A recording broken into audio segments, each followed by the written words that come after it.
irmãos, a paz do Senhor. Amém. Somos gratos a Deus. Só será obrigado por estar com os irmãos, e eu tenho certeza que o Senhor tem operado milagres de maneira sobrenatural. Quero agradecer a Deus por essa oportunidade. O pastor regional, o pastor Jorge, nos confiou e permitiu que estivéssemos aqui. O pastor Guilherme Domingos, Deus abençoe. Pessoal, no outro vídeo, para que a gente estivesse aqui hoje. Pastor Manuel, demais pastores, muito obrigado por permitir e nos confiar a tribuna desta igreja. Sem perda de tempo, abra a sua Bíblia e vamos fazer uso no livro do Evangelho segundo escreveu Marcos, capítulo de número 14, versículo de número 9. Dado um abraço ao pastor Jéssica, ao nosso pastor da região do Vale, e peço aos irmãos que orem, porque o nome faz isso. Nós estamos realmente no vale. Mas Deus está dando vitória naquele lugar, viu, irmãos? Estamos aproximadamente há uns 3 anos fazendo jus o nome da região, Vale do Jatobá. Estamos 3 anos de prova, de luta, de dificuldade, mas Deus está operando milagres. Viu, irmãos? Grande tem sido as lutas, e eu seria honesto em não falar das dificuldades que estamos passando, mas estamos contemplando salvação de alma, batismo com o Espírito Santo, muita salvação, muita cura, tem sido coisas grandes. Deus está naquele lugar, viu, irmãos?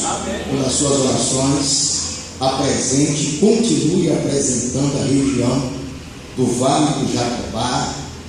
Sofreu um grande impacto, mas eu sempre digo, quando menciono, que está sofrendo um impacto de Deus, porque tem hora que Deus dá uma movimentada, e é bom, viu? É bom. Quando a gente sai do momento de comunidade, Deus dá uma sacudida, isso é bom para a gente, viu, irmãos? Isso é bom. Quem achou Marcos capítulo 14, versículo de número 9, diga amém. Amém. O pastor disse aqui que o meu pastor já esteve aqui algumas vezes. O pastor Jéssica prega que é uma bênção. Parece que o Tiago teve na quinta-feira passada. Então, os irmãos aqui com o Tiago ouviram uma metralhadora ambulante. Hoje é um revólver 22. Mas não vai amassar, não, fique tranquilo, viu? Vai ter alguma coisinha no final, Deus vai abençoar. Amém? Amém. Está escrito assim: em verdade vos digo que em todas as partes do mundo onde este evangelho for pregado, presta atenção agora, também o que ela fez será contado para a sua memória. Existe 2 interpretações para esse versículo, para o final dele, para o contexto que nós lemos, para o sentido, para o contexto da história. Existem 2 interpretações no final do versículo. A primeira, nós lemos que também o que ela fez será contado para a sua memória. Existe uma tradução que diz também o que ela fez será contado para a sua história. História e memória, para o texto e para o contexto aqui, tem o mesmo sentido, viu, irmãos? Então, quando eu ler aqui, vocês vão expressar o final. Eu vou dizer, também o que ela fez será contado para a sua história, tá certo? Vamos lá? Também o que ela fez será contado para a sua história. Também o que ela fez será contado para a sua história. Queridos, eu nesta noite, com a ajuda de Deus, guiado pelo Espírito, eu quero pregar a mensagem subalterna ao tema: o teu milagre vai virar notícia. Glória a Deus. O teu milagre vai virar notícia. Mas nós estamos vivendo uma época, digo nós assembleanos, viu, irmãos? Estamos vivendo uma época de que nós queremos nos acomodar diante daquilo que está acontecendo aí. E nós estamos esperando que as pessoas profetizem sobre nós. Mas eu quero desafiar você a algo diferente aqui hoje. Eu quero que primeiro você profetize na sua vida e depois você vai profetizar na vida do teu irmão que está do teu lado, tá certo? E qual é a profecia, pastor? É o tema da mensagem. O meu milagre vai virar notícia. Vamos lá? 1, 2, 3. Pode ser melhor, pode? 1, 2, 3. Agora profetize para o teu irmão. Meu irmão, o teu milagre vai virar notícia.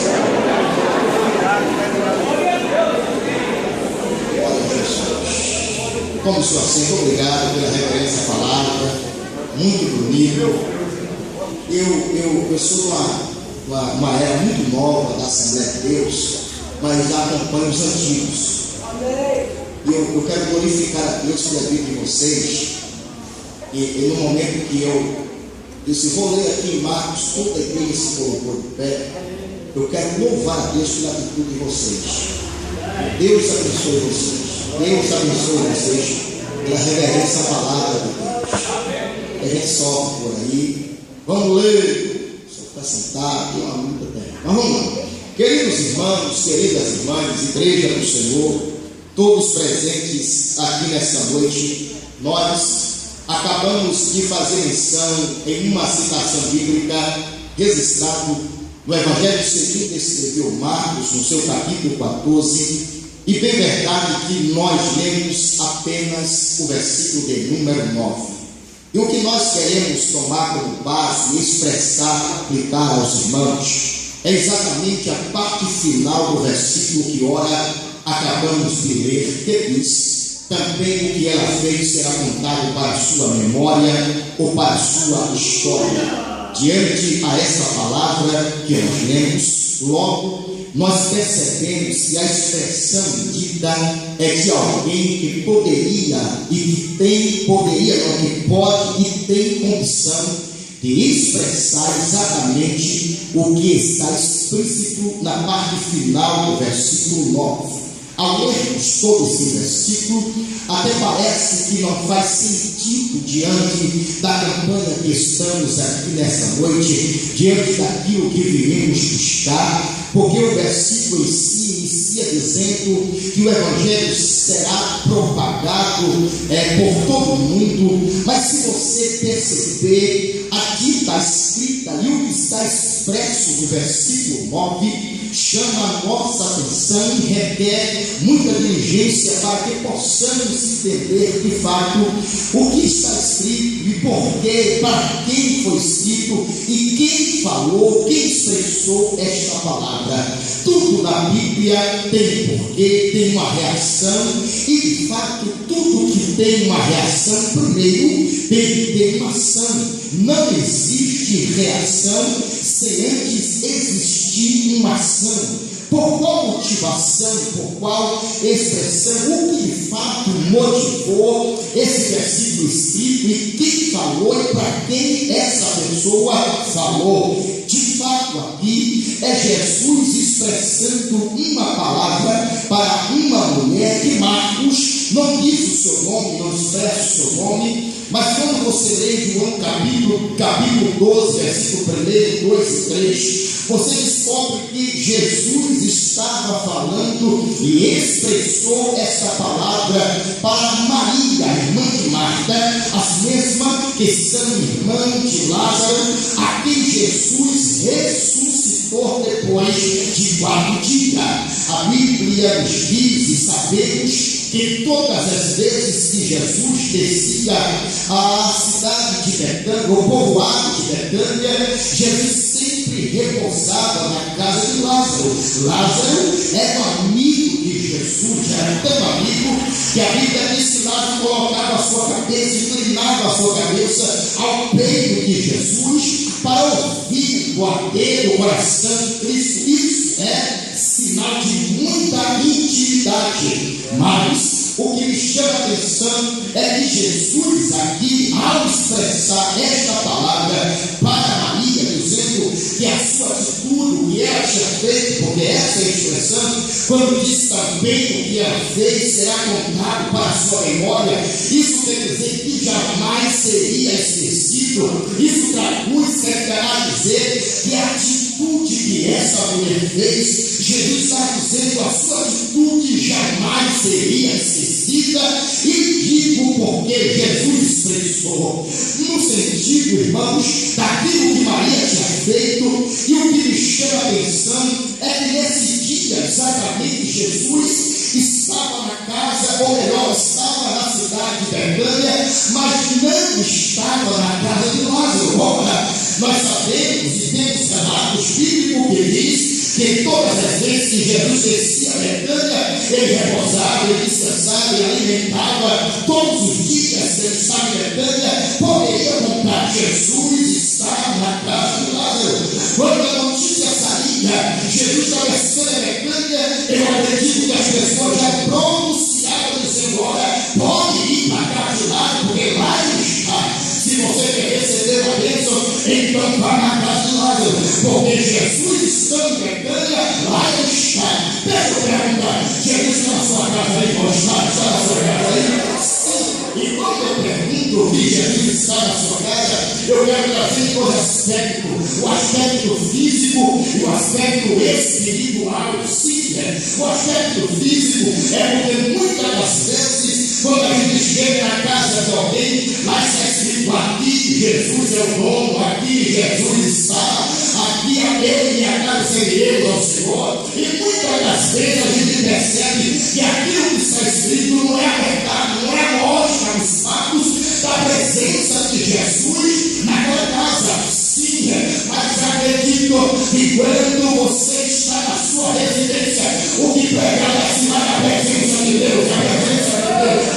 Sim. O segundo aspecto é o aspecto físico, é o meu corpo. A Bíblia diz que nós somos templo do Espírito Santo do Senhor e estamos vivendo uma época, irmão, em que as pessoas já não têm mais condição de olhar para você, porque a gente já viveu essa época quando você estava no ponto onde, lá na empresa, na indústria, as pessoas olhavam para você e diziam: você é crente? Aí você dizia: eu sou. E se você pronunciar, ele dizia: você é crente da Assembleia de Deus? Só. Então ainda nós temos que ter essa identidade. Deixa eu ver se você sente a presença de Jesus ali. Então, meus irmãos, Jesus chega em Betânia. O interessante que eu disse, repito, é que ele não estava na casa de Lázaro. E aonde Jesus estava? Se você ler a partir do versículo 1, você descobre que Jesus, 6 dias antes da Páscoa, ele desceu a Betânia e pediu para que fosse preparado um jantar. E o interessante é que esse jantar não foi preparado na casa de Lázaro, amigo de Jesus. Esse jantar de 6 dias antes da Páscoa foi preparado na casa desse Simão, o leproso. Olha que coisa interessante. Sim, Jesus então pediu que esse jantar fosse preparado. E o jantar foi preparado na casa desse Simão, o leproso. Ora, Jesus, o Rabi da Galileia, o Santo dos Santos, na lógica, jamais poderia estar na casa de um cidadão que contraria quem tinha essa doença. Eu acredito que quando Jesus chega na casa de Simão, conhecido a Bíblia por todos como Simão leproso, os saduceus, os hipócritas, que só vem para criticar, só vem para ver se vai acontecer alguma coisa. Mas eu estou pensando em Deus aí, se você veio apenas para observar, para ver se vai acontecer, se o pregador é bom, se o pregador é bonito, você vai perder tempo, porque aquele lugar de adoração, aquele lugar de adoração. E Jesus está na casa de Simão, o leproso. Ora, lepra naquela época é uma doença contagiosa. Lepra é uma doença que levava as pessoas a se distanciar até mesmo da sua família. Quem se aproximasse ao leproso, ele era considerado um imundo como tal. Só para vocês terem uma ideia, quando aparecia algum leproso, mandava chamar-se o sacerdote. O sacerdote vinha, fazia o diagnóstico, fazia o exame e dava o diagnóstico. Uma vez a pessoa leprosa, diante do estado da lepra, ele era deslocado para a cidade dos leprosos. E aí, perca nisso, esse cidadão poderia ter a primeira perda da lepra trazia, ou a primeira divisão que a lepra trazia, é a divisão familiar. Ou seja, se o cidadão fosse leproso e ele tivesse uma família, ele teria que se distanciar da família e ir para a cidade dos leprosos. Uma vez querendo ir na cidade, ele levantava as mãos ou colocava a mão na cabeça e saía gritando: leproso, eu sou leproso, leproso, eu sou leproso. Imagina o estado de humilhação. O cidadão passava gritando: eu sou leproso, e as pessoas se afastando, as pessoas se distanciando, porque não poderia se aproximar do leproso. Aí eu glorifico a Deus quando a Bíblia diz que Jesus estava na casa do Simão leproso. Sabe por quê? Porque enquanto a sociedade rejeita, enquanto a cultura rejeita, enquanto o costume de si não rejeita, Jesus chegou para abraçar e para dar vitória. Aleluia.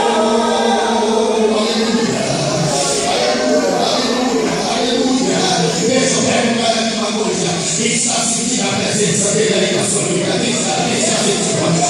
Sabe por que eu estou terminando assim? Porque diante da nossa trajetória, diante da nossa caminhada, diante da nossa caminhada de fé, nós passamos por adversidade, por dificuldades, por intermédios da vida, e muitas vezes,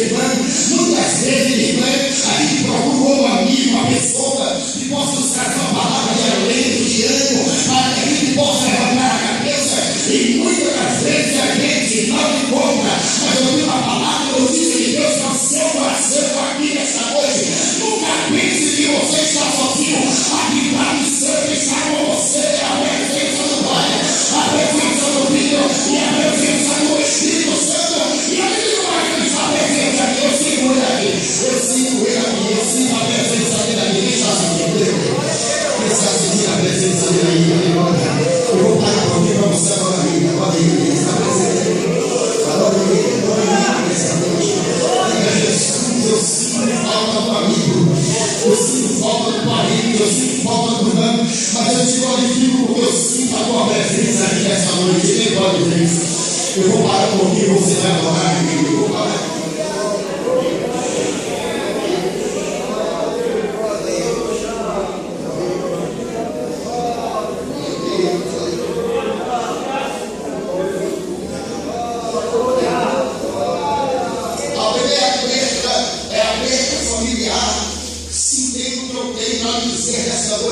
Não é isso que o diabo quer fazer, porque a lepra hoje vai crescendo no pecado. E o que é que o diabo quer fazer? O diabo quer trazer divórcio por meio da igreja, o diabo quer trazer destruição por meio da família, o diabo quer lançar seus filhos nas drogas, quer acabar com a reputação da sua família, quer acabar com o seu casamento. Mas eu tenho uma mensagem de Deus para o meu coração na noite deste dia: a sua família está debaixo do manto da glória do Senhor, debaixo do sangue de Jesus Cristo. Ali não sacanagem, estamos debaixo da graça de Deus, a proteção, aquele que habita no sobrenaturismo, a sombra do onipotente descansará.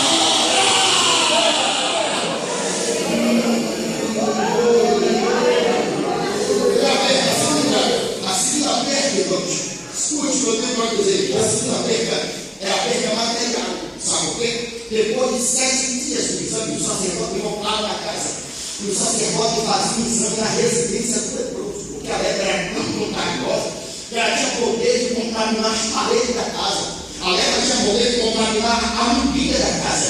Aí o sacerdote fazia o exame, se descobrisse que a casa foi contaminada, o sacerdote dava a ordem de aleluia, casa, joga no chão e toca fogo, porque aqui está indo. Oh, aleluia! Eu vim aqui debaixo da autoridade do Espírito de Deus, ainda que você não se bate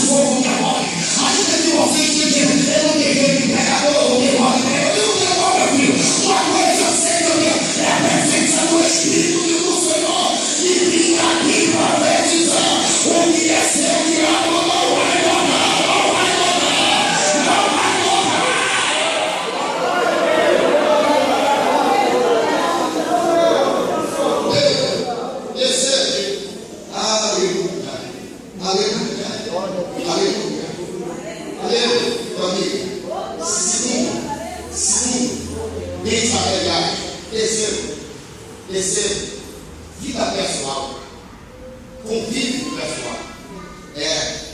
Sacerdote não podia sentar na casa para conversar com ninguém. Sacerdote não podia ter contato com ninguém. Ele não podia dialogar com ninguém. Era de governo. A sociedade não podia rejeitar, distanciar dele. Ninguém poderia conversar com ele. Respeita, mas ele estava na casa desse irmão morto, leproso. Agora preste atenção, porque eu tenho para mim. Preste atenção. Quando Jesus está em um jantar na casa desse irmão leproso, veja que o versículo de número 3 diz que aparece uma. O que é capaz? Estando ele em Betânia, assentado à mesa, na casa desse irmão leproso, veio uma mulher que trazia um vaso de alabastro. Segue um pouquinho aí. Eu vou ficar um pouquinho ali no vaso de alabastro.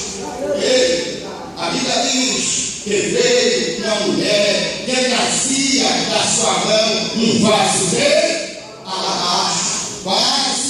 Preste atenção e acalma, porque eu ainda não cheguei no perfume. Eu ainda estou no vaso. Segundo Fábio José, ele disse: esse vaso aqui não é um vaso confeccionado por barro, porque quando a gente lê e diz que a mulher tinha na mão um vaso, logo a gente diz: olha, é um vaso de barro. Mas segundo o historiador, ele disse: esse vaso aqui não é um vaso de barro. E que vaso é esse? Para começar, esse vaso não é maior do que um copo como esse. E esse vaso só era levado pelo sexo feminino, porque tinha algo especial dentro dele para ser usado em uma ocasião especial. Esse vaso era levado no seu peito ou no seu pescoço como um colar. E o historiador disse: esse vaso era feito de mármore. Esse vaso não é de barro. Esse vaso aqui era feito de mármore. Mármore, todos nós sabemos que é caro. E por ser caro ou mais caro ainda, esse mármore aqui, ou esse vaso aqui, era feito de cor branca e se tornava ainda mais caro. Se você observar, o vaso era mais caro do que o perfume. Eu vou dizer por quê. Esse vaso aqui tinha mais valor material do que o perfume. É isso, pregador. Está vivendo doido. Eu não vou ninguém dizer um negócio desse, mas fica aqui dizer que algo especial aconteceu na vida desta mulher. Agora preste atenção, Marcos não diz, mas quando você chega em João capítulo 12, a Bíblia diz que quando Maria quebrou o vaso,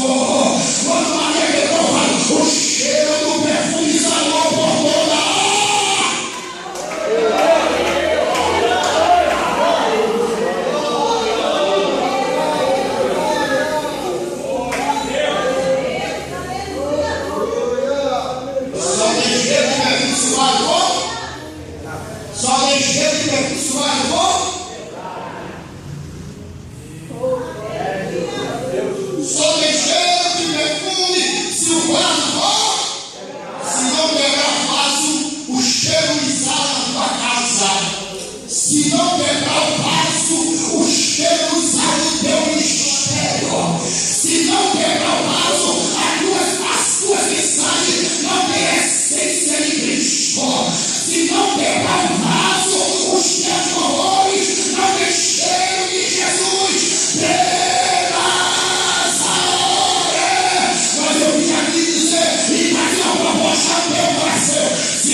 trazer à sua mão um vaso de alabastro, com um coentro, de nada puro, de muito preço. E que, quebrando o vaso, derramou sobre a cabeça de Jesus. Agora, o interessante é que, quebrando o vaso, o cheiro sai sobre toda a casa. Sim, exala por toda a casa. Exalou o cheiro, maravilha. Agora, ela pega o perfume. E eu disse há pouco instante atrás que esse perfume aqui tinha um momento, ou era aqui especial momento para toda mulher judia. E eu explico. Porque esse vaso, esse perfume aqui, ele só era derramado em uma ocasião especial. Esse vaso só era pregado para ser derramado perfume em uma ocasião especial. Que a ocasião era essa? Quando ela casava, ela ou as 10 filhas entrava no quarto aonde ia ser realizado a noite de núpcia, quebrava aquele vaso e derramava o perfume sobre todo aquele quarto, dizendo ela que estava preparando o quarto para receber o noivo. Aleluia! Oh glória! Oh meu Deus do céu! Oh glória! Oh aleluia! Quem é que você está esperando, irmão? Quem é que você está esperando, irmão? Eu me lembro agora que eu estava na cidade de Palmas pregando a palavra do Senhor. E eu me lembro, irmãos, que um dos pastores daquela igreja, teve a coragem de abrir a boca para expressar algo que chamou a minha atenção. E quando ele falou, eu parei de pregar, coloquei no público e fui até ele, sermão com uma vergonha na sua cara.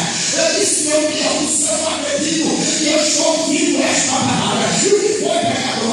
Eu disse que a mulher quebrava o vaso e derramava o perfume sobre o quarto, esperando o noivo, preparando o quarto para o noivo. Oh meu Deus do céu, você está preparando aí para receber o noivo? Está preparando para receber o noivo? Porque tem muita gente que está preparando para receber outras coisas igual a meu Deus. E o que foi que ele disse? Ele disse assim, eu estou doido para errar tudo, porque eu vou chegar em casa e vou ver o final do Big Brother. Quando eu vi aqui, eu fiquei doido. Eu não sei diferente, mas eu é doido, irmão. Eu coloquei o microfone no público e na orelha desse com vergonha na sua cara. Jesus está voltando, prepara a sua vida, porque Jesus está voltando.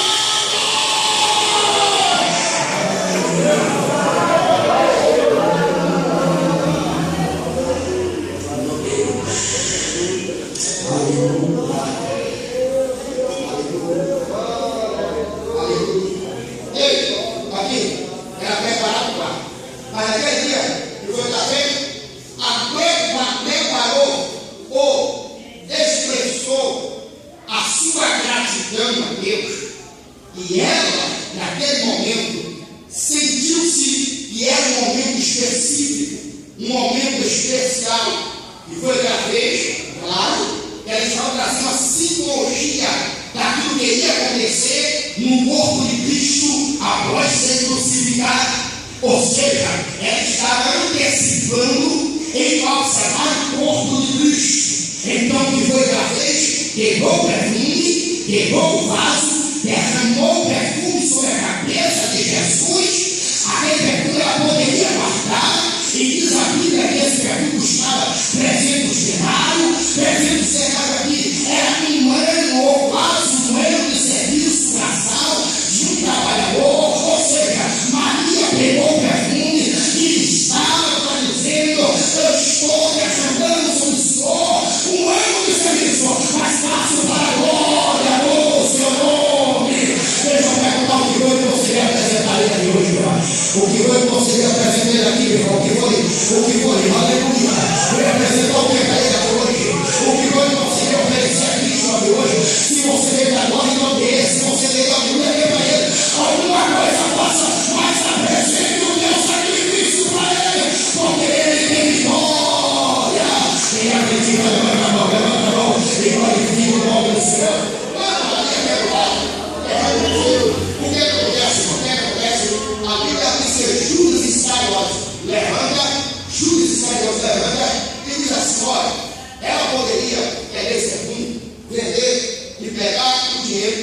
e dê ou distribui entre os pobres. Ora, ela pega um fundo caríssimo, pega um vaso caro, pega um perfume caro, e agora ela poderia pegar esse perfume, vender, pegar o dinheiro e dividir com os pobres.